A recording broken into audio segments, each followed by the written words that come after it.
Hello everyone. We have a game with the black pieces against Pranav, rated 727. We're going to try to get a Caro-Kann. And hey, we have our first normal Caro-Kann on the board, where they put two pawns in the center to start. Look at us go. And he takes and goes into the exchange variation. Very lackluster, but safe for white. He goes knight c3, developing his knight towards the center. We follow suit. And then we're going to bring our other knight out and just do standard developing moves. He brings his knight towards the center. We bring our knight towards the center. He's going to pin our knight. We're going to pin his knight. These moves just control the center indirectly. Maybe he'll castle. Maybe he'll kick our bishop. He kicks our bishop. And we take the knight, which now can no longer jump into e6 and pressure our knight.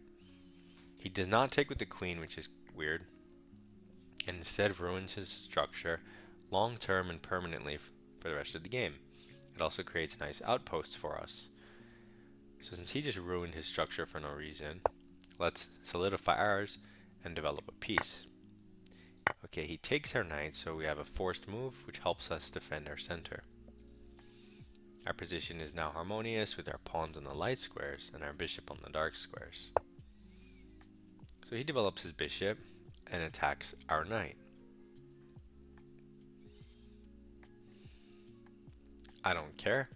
I just want to continue developing. What's a developing move?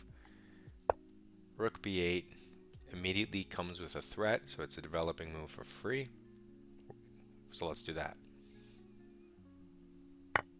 He takes the knight, which allows us to take with the queen, developing a new piece, targeting his weaknesses for us for free. He's doing our job for us, and our position is perfect.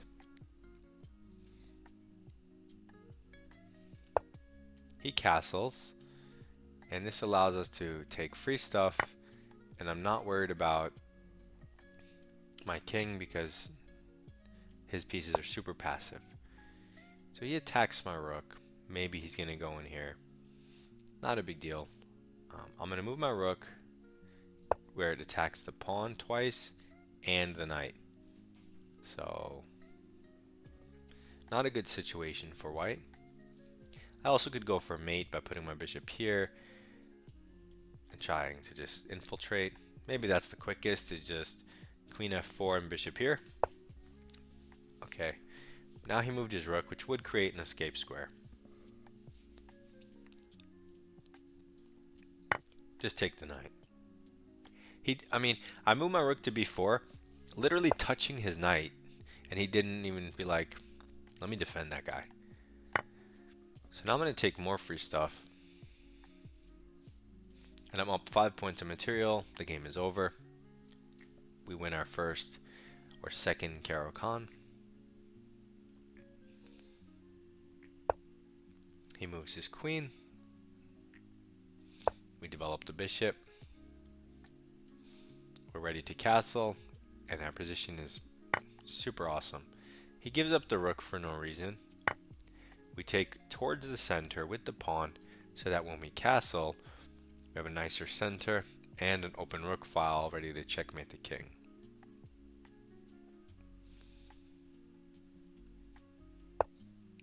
He now develops his rook, but this isn't even a threat. We're still going to castle, and we're ready to just checkmate him in a few moves.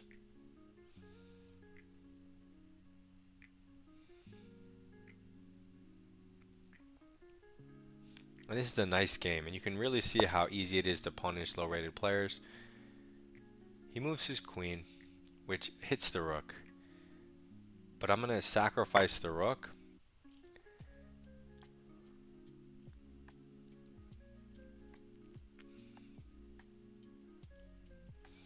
Is he going to take it? That's the question. Is he going to take it?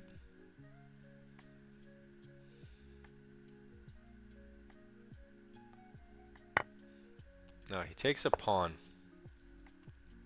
And then he's going to take our bishop. Maybe. Otherwise, why'd you do this? Okay, he hits our queen and allows a different checkmate. Bishop covers here, queen covers here. He has to retreat with the queen and block the check. He's probably confused. I mean, that's his only legal move, so not much to think about, Pranav. You could just make it. I promise you don't have better. Scout's honor.